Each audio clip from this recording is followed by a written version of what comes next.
Oke, Assalamualaikum warahmatullahi wabarakatuh. Perkenalkan di sini nama gue Nanta Rizky Widyadana dari Sistem Informasi 2019. Di sini gue sama teman gue satu kelompok, Kevin. Kenalin Mas, ini Kevin. Kenal Mas. Mungkin sebelumnya pertama-tama Masnya boleh kenalan dulu deh. Oke, baik. Saya Muhammad Hilmi Ramadan dari Teknologi Informasi Angkatan 2019, ITS juga. Mungkin itu aja ya. Ya, itu aja sih. Jadi tujuan dari Meet ini, kelompok gue pengen wawancara lu Mas tentang ini. Jadi kami dari desain pengalaman pengguna kelas B sistem informasi ini lagi di fase prototyping pengalaman. Jadi di sini nanti lu bakal gue kasih link video. Jadi prototyping pengalaman itu kayak bagaimana user merasakan dari solusi yang kita tawarkan nantinya gitu. Kemarin kita udah identifikasi masalah dan juga mendefinisikan solusi dari masalah tersebut gitu. Jadi di sini tujuannya gimana nanti lu apa perasaannya setelah merasakan pengalaman dari solusi yang kita berikan gitu. Itu sih Mas. Oke. Gue ada 2 link video YouTube.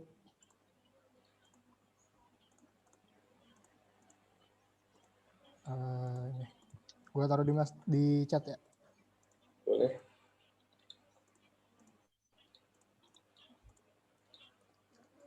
Ya, jadi sebelumnya mungkin gue jelasin dulu ya. Jadi latar belakang masalahnya tuh gini. Kemarin kita mengidentifikasi masalah bahwa ada beberapa orang yang kalau mau belajar ngoding itu tiba-tiba di tengah jalan tuh motivasinya hilang gitu. Kayak mereka nggak bisa terus-terusan belajar. Jadi mungkin kami kemarin memikirkan solusinya itu untuk memberi ini kayak video latar belakang kayak seperti fun facts gitu loh. Jadi saat belajar itu mereka tahu apa yang dipelajari dan juga gunanya nanti apa gitu. Kayak di sini contohnya yang video pertama tuh yang binary search. Jadi mungkin pas mereka lagi belajar materi binary search tuh mereka tahu latar belakangnya tuh gimana sih awalnya, terus itu apa namanya cara kerjanya tuh gimana sih kayak gitu dengan animasi yang menarik gitu, bukan tentang teori-teori doang gitu. Sama yang kedua ya mirip-mirip gitu sih sama. Tapi dia sorting algoritma. Itu sih Mas. Mungkin bisa ditonton dulu. Oke deh, tonton dulu ya. Iya, baik. When I was about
Oke, udah Ananta, gimana lanjutannya? Iya paling ya begitu sih kurang lebihnya. Jadi kayak nanti di interface yang kita bikin tuh ada video dari latar belakang dari materi yang sedang dia pelajari gitu untuk mungkin menambah motivasinya untuk terus tetap pengen belajar karena udah tahu manfaat dari materinya tersebut. Itu sih Mas. Oke. Oke, mungkin masih ada pertanyaan atau gimana? Nah, kalau dari gue sendiri sih gini sih, udah sempet komparasi nggak sama yang sejenis kayak gini kan? Sebenarnya yang gue tahu ide lu ini udah ada, cuman emang nggak semenarik itu videonya. Yaitu mungkin bisa gue sebut platformnya adalah FreeCodeCamp. Kalau ya mungkin pasti tahu lah ya. Nah, free Tahu code tuh. camp itu kalau yang apa? Yang bukan yang HTML, tentang yang course Python itu lumayan membosankan ya. Dan dia kan cuman kayak apa ya? Nerangin codingan di Google Colab atau di Visual Studio Code gitu loh. Nah, mungkin itu perlu, tapi ya sebenarnya lebih perlu ke visualisasi karena kan esensi dari kita ngoding kan paham dulu nih struktur dasarnya apa, mau buat apa, logikanya gimana gitu. Nah, tapi kan kalau kalau intinya tuh jangan monoton, pembawaannya jangan monoton, bukan kayak cuma orang presentasi di kelas, jelasin codingan, bla bla bla selesai. Ya orang pasti bosen gitu kan. Ini juga mungkin sorry buat nyebut merek lagi di coding. Nah di coding itu kan juga serupa. Dia kayak FCC gitu, akhirnya apa? Akhirnya yang gue tahu sekarang peminatnya lagi turun. Buktinya dia malah jadi gencar-gencar lagi. Kayak kemarin ada ya dia banyak guide paid event, nah intinya untuk menaikkan itu. Ditambah lagi kalau misalnya sudah punya user banyak nih, katakan lu udah bikin aplikasi lu udah jadi real, udah punya banyak. Nah, yang penting adalah gimana lu bisa ngikutin dinamis dari audiens lu maunya gimana. Ya oke, mungkin formal, tapi jangan dibuat terlalu formal karena kan lu bukan sebuah universitas gitu. Bukan Coursera juga gitu kan. Kalau Coursera kan emang atas nama universitas gitu. Itu sih menurut gue sih. Sama ini lagi sih, ini web based ya nanti ya jadinya atau gimana? Kemungkinan sih web based. Oke, Karena kalau sampai web sekarang based. juga masih belum dikasih tahu bakal output akhirnya tuh apa. Oke. Terus buat prototypingnya, pembuatannya apa? Lu mau pakai Figma atau Adobe XD atau Marvel atau apa? Figma sih. Figma ya. Untuk Oke. Figma. Oke. Ya mungkin nggak apa-apa sih kalau emang Figma. Ya dibanding Adobe XD enak Figma pasti. Oke, ada lagi lanjutannya? Paling ini sih Mas.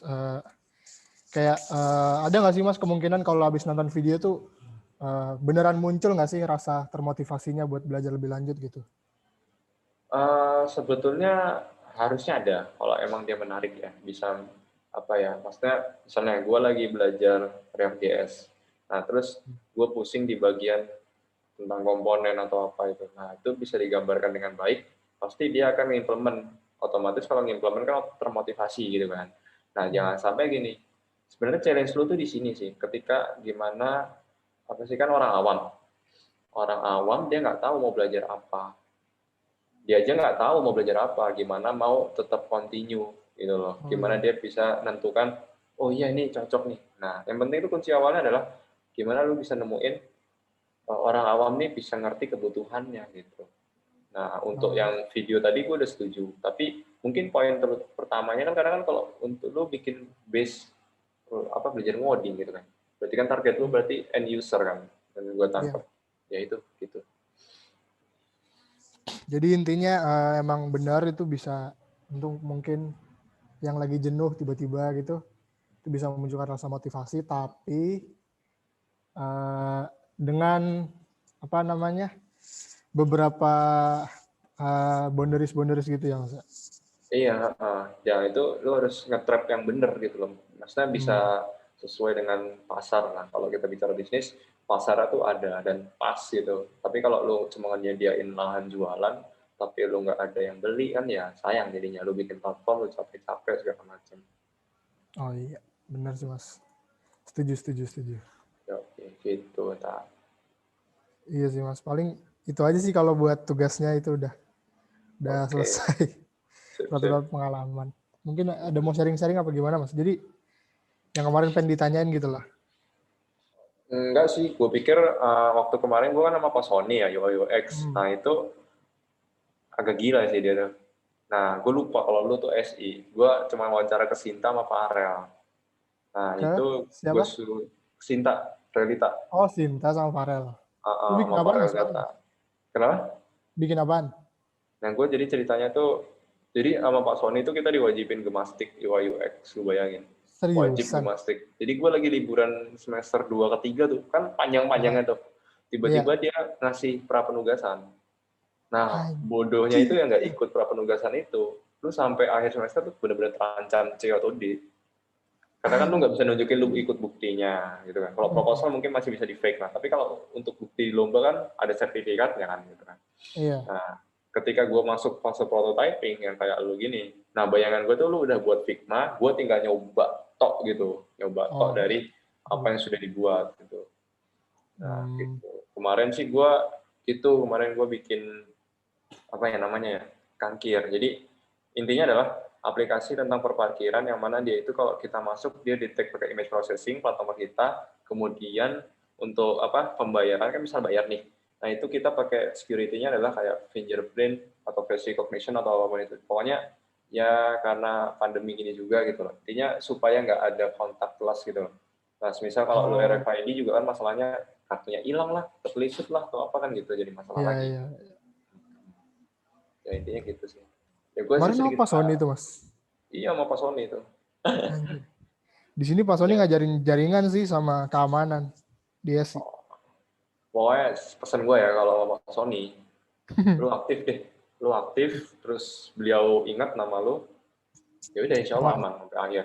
Tapi bisa sih shortcutnya kalau misalnya lu males itu, lu ikut lomba aja yang berhubungan dengan matkul dia, terus lu bisa buktiin, lu pasti auto A. Gitu. Iya itu emang udah jadi urban legend lah gitu. Kalau bisa ngasih sertifikat ke Pak Sony itu pasti dapat A.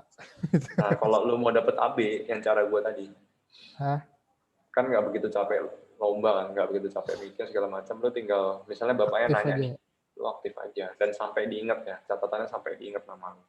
Gitu. Ya gue tahu sih belajar jaringan kan berat ya, apalagi security. Gue juga lagi ngalamin sekarang, aduh pusing sih emang. Oke Ananta.